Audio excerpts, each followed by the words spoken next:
Bienvenidos sean todos ustedes. El día de hoy vamos a tratar un tema verdaderamente especial. Vamos a hablar de Pancho Villa.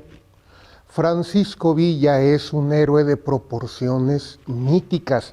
Verdaderamente así es.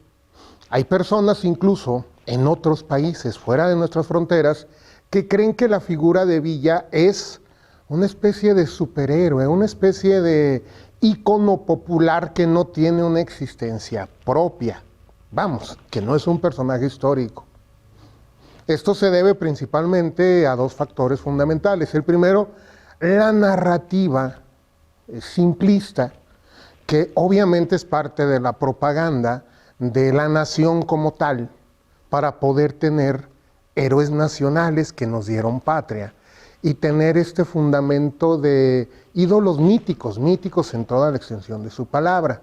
Esta mezcla entre realidad y fantasía donde se sacraliza la memoria de cada uno. El otro aspecto fundamental son las andanzas del general Villa. Se han magnificado al extremo que pareciera un cuento popular, que pareciera pura mitología. Y lo más increíble es que muchas de estas anécdotas que han quedado plasmadas en película, que por ejemplo grandes actores como Pedro Armendáriz lo encarnó, este ícono del macho mexicano, del delincuente social, del criminal que a la vez es paladín, lo ha llevado a lugares insospechados en la memoria de los mexicanos.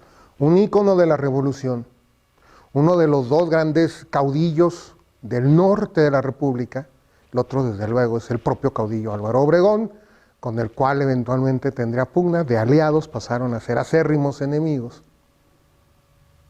Pero también detrás del mito hubo un hombre que esta ocasión especial lo vamos a conocer de una perspectiva un poco diferente. Vamos con esta cápsula.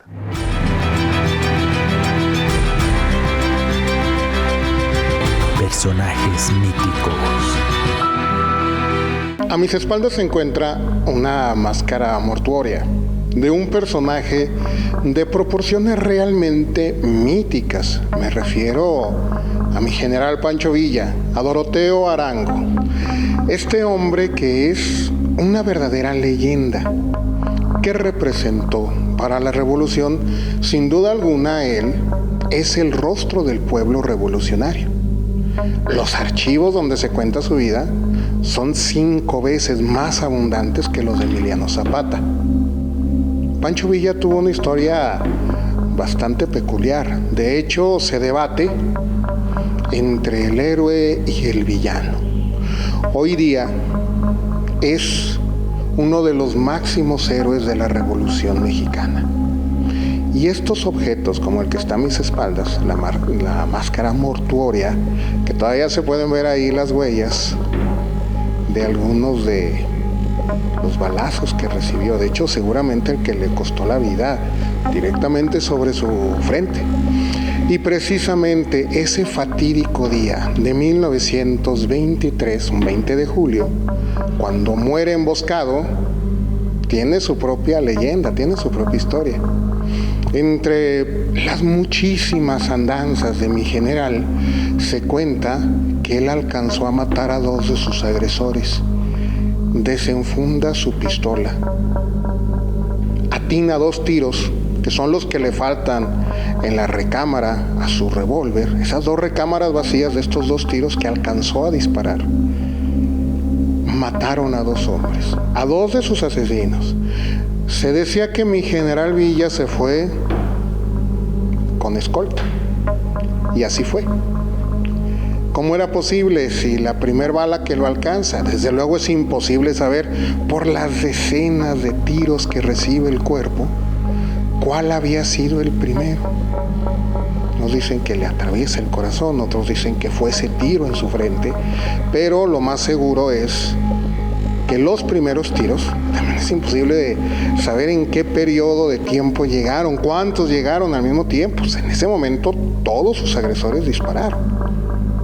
Duró vivo prácticamente nada en cuanto comenzaron a disparar. Pero dice la leyenda de que era tanto su instinto asesino, que era tanto su grado de supervivencia, que era tanta su maestría con su revólver, que esos 2 tiros, que de manera casi instintiva puede disparar, alcanzan exactamente la cabeza de 2 de sus agresores. De estas historias que rayan en la fantasía se cuentan muchísimas, al grado que lo ha llevado a ser un héroe mítico en toda la extensión de la palabra. De hecho, hay quienes creen que es un héroe inventado, que es verdaderamente una especie de creación poética, de creación literaria, pero no es así. Fue un hombre de carne y hueso, y como tal también tiene un lado oscuro.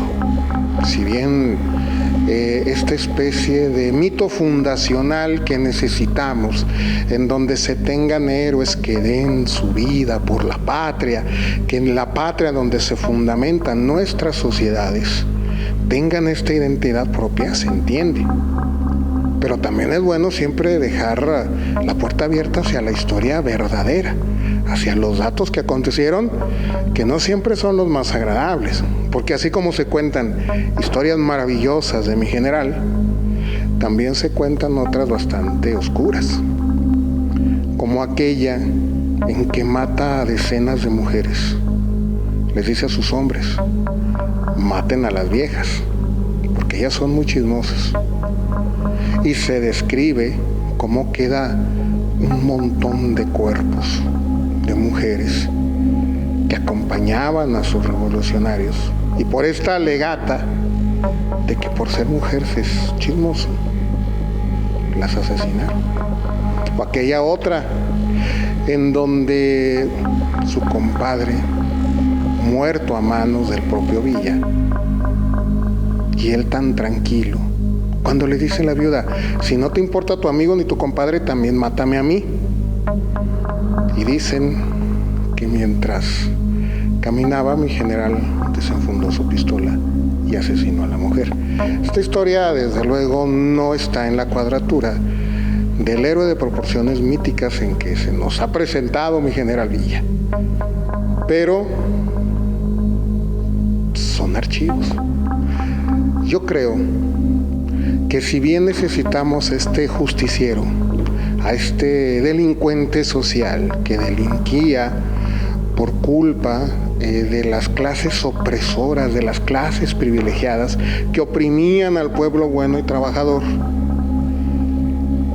se entiende la narrativa, pero creo que también es bueno investigar todo acerca de la vida de Pancho Villa. Hay libros muy buenos, es una verdadera Biblia de la historia de Pancho Villa, de Friedrich Katz. También hay eventos, también hay historias sueltas, también hay todo tipo de parafernalia que solo sirven para una cosa: fundamentar las proporciones míticas del general Pancho Villa.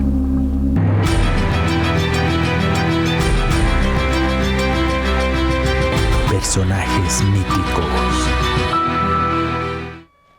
Así es, tiene un lado oscuro. Ya lo vimos, de que manda asesinar, fueron 90 mujeres en total, y la expresión de maten a las viejas quedó asentada ahí. Así es como se expresaba, así es como pensaba. ¿Por qué, mi general? Porque son chismosas, nos pueden delatar con los pelones. Su propio secretario sintió escozor. Esto quiere decir que hemos vivido en una mentira absoluta y que no debemos de tener en este pedestal al héroe de nuestra patria. No, creo que si se investiga a detalle cada una de las vidas de todos nuestros héroes, todos van a tener este mismo lado oscuro. El momento de su asesinato de Villa contrasta con el momento en el que paseó en una motocicleta Indian A él le gustaba este tipo de cosas. Son dos imágenes muy opuestas, contrarias absolutamente. Una, la de un hombre mostrando la alegría de pasear en una moto, y la otra un terrible asesinato, emboscado y acribillado. Y son ambas del mismo hombre. El otro, Rodolfo Fierro, su brazo armado, este hombre brutal, sanguinario, que a su vez era un joven. A veces no nos ponemos a pensar la edad que tenía cada uno. El general Fierro era realmente joven. Y todas estas cosas que atravesaron en su vida, era la vida de muchos, de los jóvenes, de los hombres de ese México, como un estado violento, un estado que venía de una nueva ruptura, una vez que expulsan a Porfirio, que tiene esta inestabilidad brutal en el que Francisco I. Madero se hace con la silla presidencial en elecciones libres y democráticas, que por cierto Villa quería mucho a Francisco I. Madero, lo veía como una especie de redentor, veía en él este hombre honesto, este hombre que tenía cualidades de llevar a la nación, y que tiene, por cierto, Francisco I. Madero, un lado esotérico que en algún momento vamos a explorar. Él era espiritista, él creía en estos mensajes ultraterrenos, él se sentía elegido por fuerzas sobrenaturales para dirigir la nación. Y esta seguridad, este carisma, esta honestidad de Madero, en verdad conquistó a mi general Villa. Él le fue muy fiel. Por eso no dudó en aventar su caballería de Dorados en contra de las fuerzas huertistas después de que éste asesinara al presidente de la República. Entonces, en este México violento, inestable, que apenas había tenido una paz tensa, opresora durante el Porfiriato, y que venía de las sangrientas guerras de Reforma, y que venían a su vez de las guerras de independencia, y que no conocería nuestro país la paz, sino casi a mediados del siglo XX, hasta 1940. No podíamos esperar de que fueran héroes de cuento de hadas los hombres que hicieron posible este tipo de pacificación. Pacificaron eventualmente al país siendo brutales y siendo sanguinarios. Es la historia tridimensional, no debe de asustarnos ni de preocuparnos. Nosotros tenemos gente cercana y querida, nuestros familiares, entendemos que no son perfectos, todos tenemos defectos, y nuestra familia tiene este amor y apoyo incondicional. Así se debe de estudiar la historia. Debemos asumir lo bueno y lo malo, y debemos entender que hay una narrativa que prevalece. Y este es el otro aspecto triste. En Durango tenemos un monumento a Francisco Villa, de colosales proporciones, pero es nada más uno el principal. En Chihuahua, la historia sacralizada del general ha servido como catalizador del turismo. En México tenemos un monumento, una escultura bellísima del brioso corcel de mi general, que lo está haciendo puntear y reparar un poco. Este monumento era el que estaba sobre la glorieta principal de aquí de la ciudad, y eventualmente fue reubicado. Una vez que se hace la vialidad diferente, se elimina esta glorieta y se quedó casi olvidado. Hoy en día está en condiciones de abandono graves, pero esta escultura tiene una historia particular. Se realiza en la Escuela de Pintura, Escultura y Artesanía de la Universidad Juárez del Estado de Durango. Era un proyecto ambicioso que comandó desde luego el maestro Montoya de la Cruz, que es el fundador de la escuela, hijo de don Benigno Montoya. Entonces Francisco Montoya, como director de la escuela, toma esta encomienda de hacer esta gigantesca escultura. Desde luego El taller de fundición era de proporciones grandes, amplias, alto, pero no lo suficiente para hacer una escultura de este tamaño. Ni las fundidoras, ni el espacio físico lo permitía. Se hacen partes. Ayudan los alumnos de Montoya de ese momento, por ejemplo Guillermo Salazar, el maestro Marcos Cruz, muchos de ellos maestros míos cuando estudié la carrera de artes visuales. Y fue en aquel ahora lejano 1976 cuando le empiezan a dar vida a este coloso. Cuando tenían partes fundidas, terminadas, que se habían quitado las rebabas, que empezaba a tomar forma el proyecto, un problema enorme se presentó. Ahora no lo podían sacar del taller porque las dimensiones de las partes de la escultura excedían el tamaño de la puerta, ¿sí? Se concentraron tanto en este trabajo que no pudieron haber imaginado que se iba a quedar encerrado. Tuvieron que quitar el techo completo del taller para poder sacar las partes por arriba, transportarlas, llegar hasta donde iba a ser su residencia. Desgraciadamente no fue permanente, y ahí en ese lugar lo empezaron a construir, a armar, a ensamblar. Una vez que quedó terminado, inaugurado en 1978, se pretendía que fuera este monumento icónico de la ciudad. Y aquí tenemos un problema en Durango. El arte urbano, como estos monumentos, son fundamentales para el turismo, pero también para los habitantes. Cuando se tiene una escultura que llama la atención, que no necesariamente tiene que ser este ídolo histórico, este héroe de la patria, y tampoco tiene que ser parte de nuestras raíces y nuestra cultura, desde luego es lo ideal. Pero vean ustedes la Minerva en Guadalajara, o la escultura de Pedro Infante en Sinaloa. Pues desde luego estos no son identitarios propiamente, es un ídolo popular y es una diosa griega. Y sin embargo, sirven para que habitantes y visitantes se tomen ahí fotografías, para que en ese lugar sirva como promoción gratuita y permanente de ese destino. La gente va y festeja el que gane su equipo de fútbol, o el que gane el partido de su preferencia, o cualquier cosa digna de festejar, se van a ese lugar. Cuando llega un visitante buscan ese destino para tomarse una fotografía, porque ya forma parte de lo que significa esta ciudad. Y en Durango veríamos esto, una escultura de muy buena talla, de muy buenas proporciones, bien hecha, pero en terrible estado de abandono, descuidada, con esta especie de rotonda con partes faltantes, con la lámina de cantera faltante, con el bronce comenzando a deteriorarse.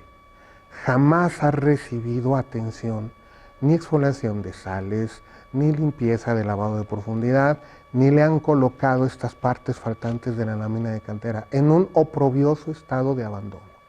Y a veces nos preguntamos, ¿cómo es posible que Chihuahua ha sabido lucrar con la memoria de Villa, que no le pertenece? Porque aunque han hecho esfuerzos por apropiarse de la historia de Villa, es innegable que nació aquí en Durango y la leyenda se fundamentó aquí.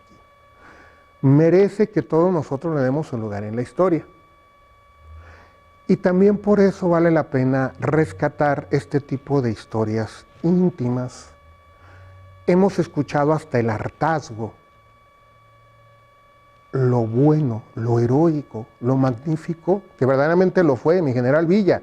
Pero también es bueno reconocer un poco ese lado oscuro, era una persona más sanguinaria de lo que nos gusta reconocer. Pero también hay otra historia personal e íntima que para muchos empieza a ser inexistente. Quiero contarles dos pequeñas anécdotas que deben de prevalecer en la memoria de Villa, porque además de que lo hace pertenecer a su Durango, si se olvida, ya hay especialistas que dicen que en periodos de tiempo simplemente nunca regresó a esta tierra durangueña. No es verdad. El primero sucede en lo que hoy es la calle Juárez, hacia el norte. Allá unas calles, pasando la catedral, la calle de Juárez es la que está por uno de los costados de la Catedral Basílica Menor, y pasando lo que hoy es calle Aquiles Cerdán, en una casa, allá en tiempos de la Revolución.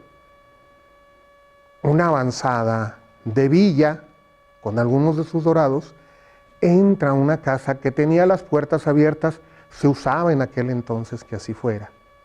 Y ahí está Teresita, una muchachita de 16 años, que estaba tocando el piano. Y que en cuanto entran estos individuos, Pancho Villa entró a caballo hasta la casa, desmonta en el pasillo que se llama zaguán, así lo llamaban. Entra a esta habitación. El terror de las personas que estaban ahí reunidas es mayúsculo. Imaginen ustedes, el día de hoy equivale a que entra un comando armado a casa nuestra. Y de repente le dice mi general: no se asuste, señorita, yo nomás vine a escucharla tocar. Ándele, toque porque estaba re bonito. Teresita, con todos los nervios del mundo, empieza a tocar el piano. Y él se recarga en la puerta y escucha atentamente la melodía. Y decía esta señora: una vez que terminé, el general agradeció, salió, tomó a su caballo y se fueron de la casa. Esta historia contrasta con otra, que dicen que allí en el Callejón de las Mariposas, sabrán ustedes, amigos, que nos ven desde otro estado, en Durango, en el centro histórico, muy cerca de la Plaza de Armas, en el primer cuadro de la ciudad, hay dos manzanas divididas por un pequeño y estrecho callejón. El Callejón de las Mariposas, que está entre calle Constitución y la propia calle Juárez. Y en este callejón, decía el señor Abundio Acevedo, que él venía caminando de hacer algunas compras, siendo él un adolescente, y ve a Pancho Villa alegando con uno de los tenderos, y con una mueca de que, ¿sabes qué? Aquí no pasó nada, sacó su pistola y ahí mismo asesinó a este hombre. Decía Abundio que el peso del cuerpo cuando cayó es como si dejaran caer un costal de papas. Esto es cómo lo relacionó un jovencito, la impresión indeleble para toda su vida de este asesinato artero. Estas pequeñas cosas tienen la valía de que, en primer lugar, nos permiten formar una imagen tridimensional de ese héroe de proporciones míticas.